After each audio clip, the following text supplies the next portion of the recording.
मंगलमय परात्पर अखिलेश्वर अकारण करुणा वरुणालय भक्तवांछा कल्पतरु तट्टुक्त पीतांबरधारी श्री बालकृष्ण लाल की वांगमय प्रतिमूर्ति श्रीमद् भागवत महापुराण के आज अष्टम दिवस में कथाक्रम में हम लोग चलते हैं। कल आप लोगों ने बड़े सुंदर रूप से गिरिराज महाराज का पूजन, गिरिराज महाराज की स्थापना की है मेरे गोविंद ने वृंदावन में। यमुना के तट पर मेरे गोविंद आज आए हैं और सुंदर बंसी बजाई है। सुंदर जैसे बंसी बजाई, इतने में हुआ क्या, कृष्ण विदुः परा, जैसे कृष्ण ने अपनी बंसी को बजाई है, इतने में हजारों गोपियां दौड़ी दौड़ी कृष्ण के पास चली आती हैं।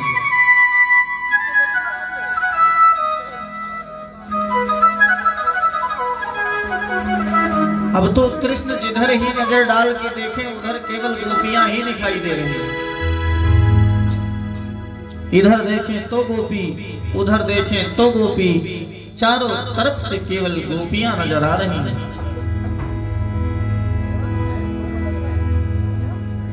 भगवान मुस्कुराने लगे।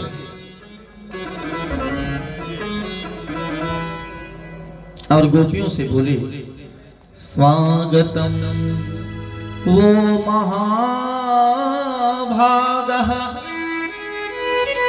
प्रियं किं करवाणि वाह ब्रजस्यानामयं कश्चित् ब्रूतागमन कारणम्। स्वागतम सुस्वागतम, स्वागत है देवियों आपका। वास्तव में महाभागाओं, आपके आगमन से मुझे बहुत खुशी मिली, परम आनंद मिला। गोपियों के मन में बड़ी प्रसन्नता हुई। मुरली में हमारा नाम बुलाया और हम दौड़ी दौड़ी चली आई। और आने पर भी मेरा स्वागत करते हैं। लेकिन स्वागत करते करते मेरे गोविंद ने कहा, आप आई हो तो ठीक है, स्वागत है, लेकिन क्यों आई हो?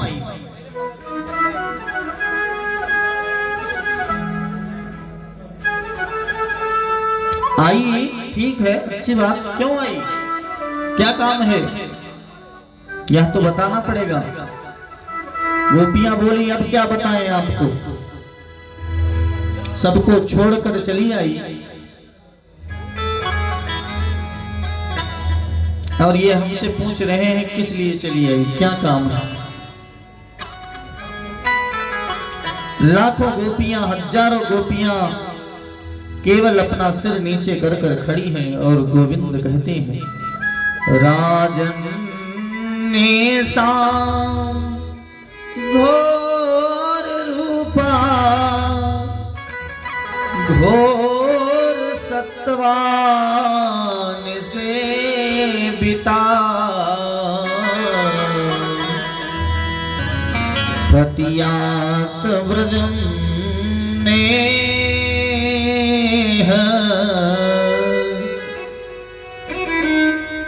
गोपियों, ये रात कितनी घनघोर है।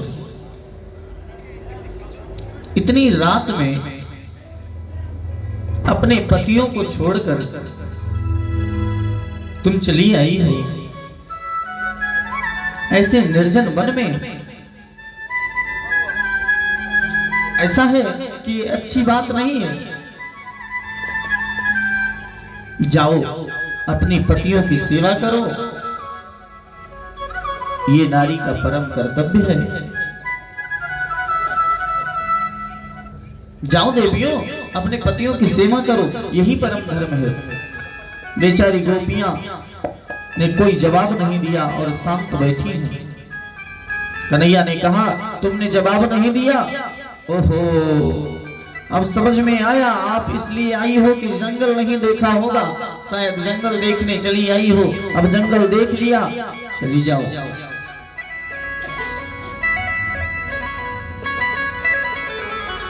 सब छोड़कर चली आई हो, लौट कर चली जाओ। सुखदेव मुनि कहते हैं, राजन, पहले तो परमात्मा जीव को अपने पास बुलाता है। बड़े ध्यान से श्रवण करें सज्जनों। परमात्मा पहले जीव को अपने पास बुलाता है, उसके बाद उसे ठोक पीट कर अच्छे से इसकी परीक्षा लेता है कि यह कच्चा है कि पक्का।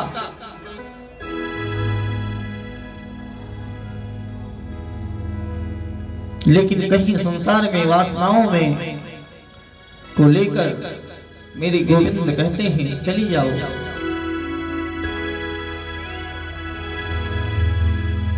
गोपियां शांत हैं।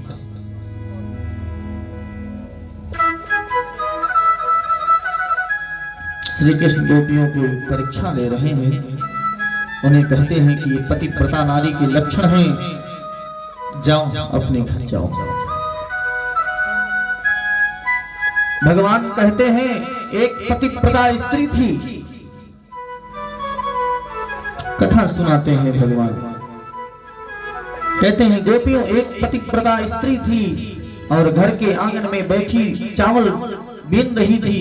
पति कहीं बाहर थे, बाहर से जैसे आए तो पति देवता को देखकर वह खड़ी हो गई, चावल अलग रख दिया। पति पत्नी दोनों बैठ गए। बैठे बैठे पति को नींद लग गई। पत्नी की गोद पे सिर रखकर पति देवता सो गए।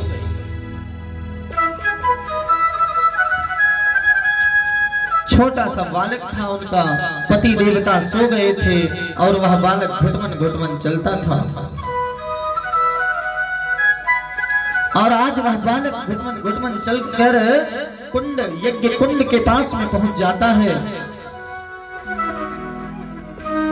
और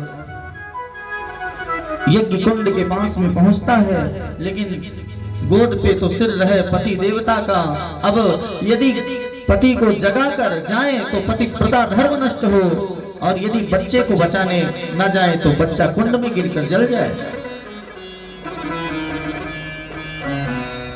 लेकिन वह पत्नी क्या करती है? कुछ देर बाद वह बालक कुंड में गिर जाता है और थोड़ी देर बाद जब पति देवता की आंख खुलती है, जैसे आंख खुलती है, दौड़ी दौड़ी कुंड में जाती है और देखती है कि उसका पुत्र वहां किलोल कर रहा है, कुंड में खेल रहा है। जब 1 घंटे बाद गई तो देखा कि कुंड में तो बच्चा खेल रहा है। पतिव्रता धर्म के प्रभाव से अग्नि भी उस बच्चे को जला नहीं पाई।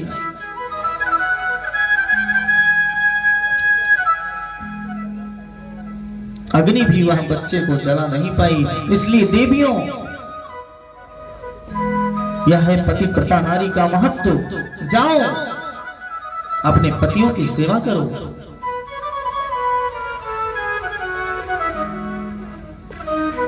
एक तो आप सब मेरी मुरली को सुनकर चली आई, मेरे पास जाओ पतियों की सेवा करो, यही सर्वोत्तम धर्म है।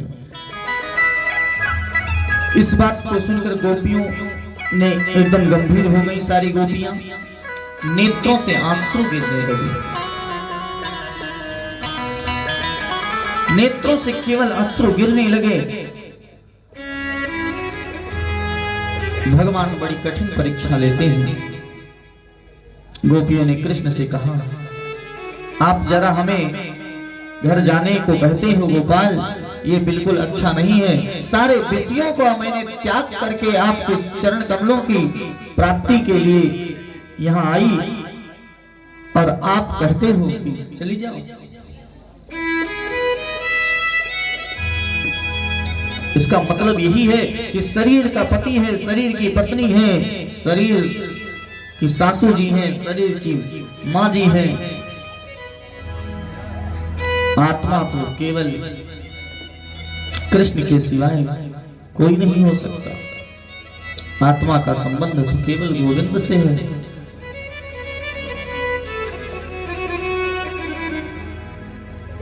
गोपियां कहती हैं, आप मुझे पतिव्रता धर्म सिखा रहे हो, कथा सुना रहे हो।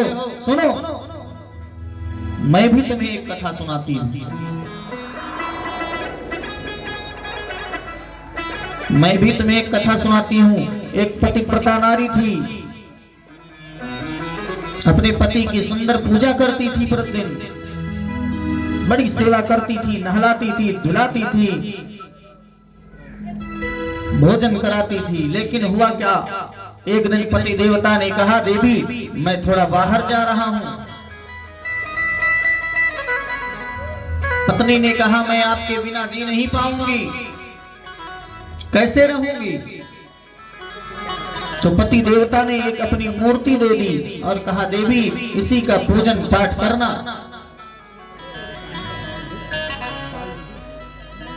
इसी का पूजन पाठ करना। पति देवता चले गए और वह स्त्री उसी पति की मूर्ति की पूजा करती, सुबह नहलाती धुलाती अच्छे से। अब नित्य प्रति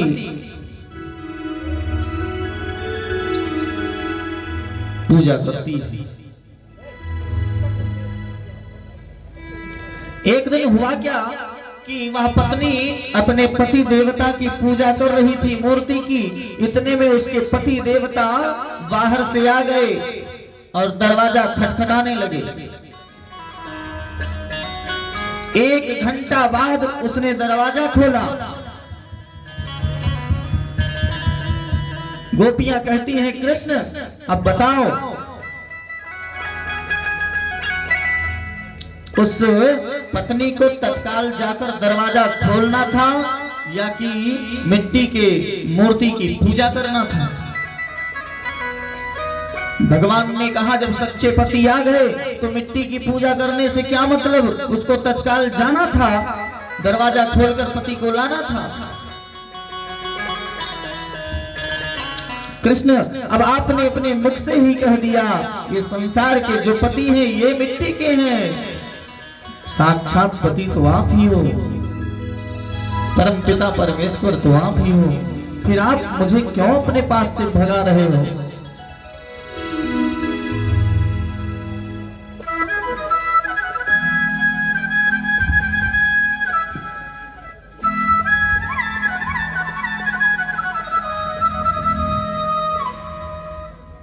गोपाल अब मुझे जाने के लिए मत कहो। क्यों? क्योंकि अब मैं जाऊंगी नहीं।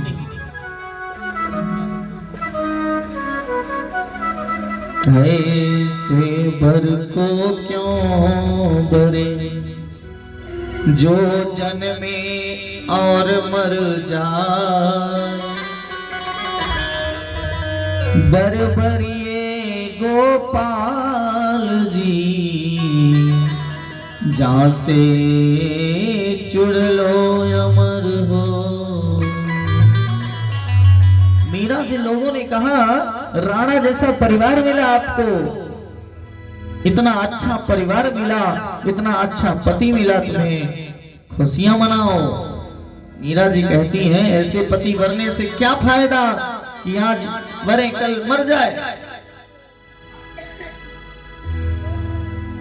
यदि वरण ही करना है तो गोविंद का करो,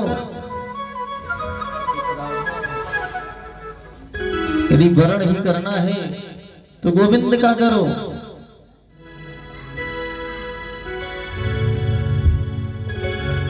गोविंद का वर्ण करने पर क्या दिक्कत है।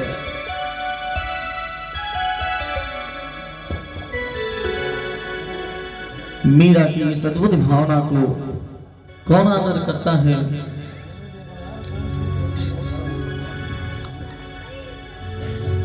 इतनी सुंदर मीरा के वचन है।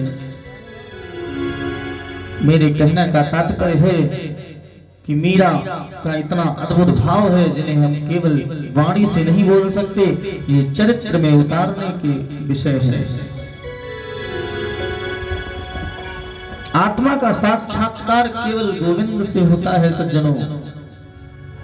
गोपियों ने कहा जब आत्मा का साक्षात्कार हो जाए तो आत्मा का पति आपके सिवाय और कौन हो सकता है। मेरे गोविंद ने देखा कि गोपियों की भावनाएं बड़ी श्रेष्ठ हैं।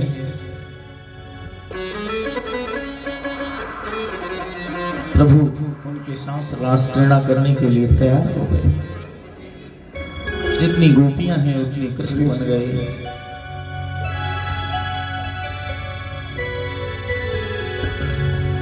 हरिओम राधेश्याम।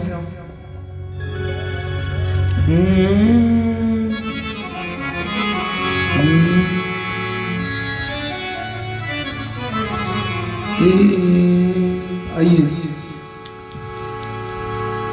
एक राधा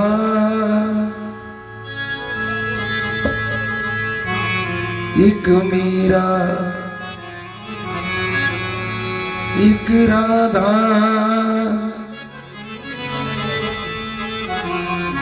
एक मीरा, दोनों ने श्याम को चाहा।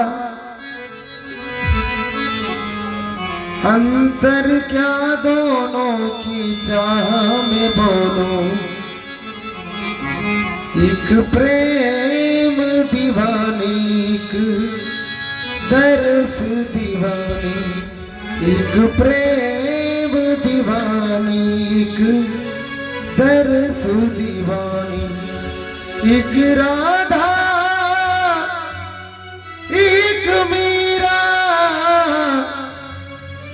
दोनों ने श्याम को चाहा। अंतर क्या दोनों की चाह में बोलो। अंतर क्या दोनों की चाह में बोलो। एक प्रेम दीवानी, एक दरस दीवानी। एक प्रेम दीवानी, एक दरस दीवानी। एक प्रेम दीवानी, एक दरस दीवानी। एक राधा एक मीरा, दोनों ने श्याम को चाहा। अंतर क्या दोनों की चाह में बोलो। अंतर क्या दोनों की चाह में बोलो। एक प्रेम दीवानी,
मोर